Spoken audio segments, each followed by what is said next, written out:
ay rated SPG. Striktong patnubay at gabay ng magulang ang kailangan. Maaaring may masiselang tema, lengguwahe, karahasan, sexual, horror o droga na hindi angkop.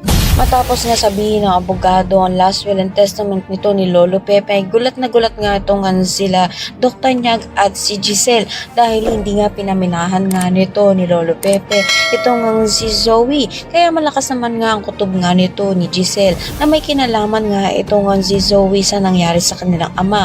Kaya naman tinanggalan nga ito ng mana. Kaya naman hindi siya titigil hanggang sa makakuha nga siya na ebidensya na magdidiin sa mag-ina sa nangyari sa kanilang ama. Patuloy pa rin naman nga na pinagtatanggol nga ito ni Dr. Nyag dahil wala pa rin nga siyang naaalala tungkol sa natuklasan niya noon na hindi naman niya tunay na anak itong si Zoe.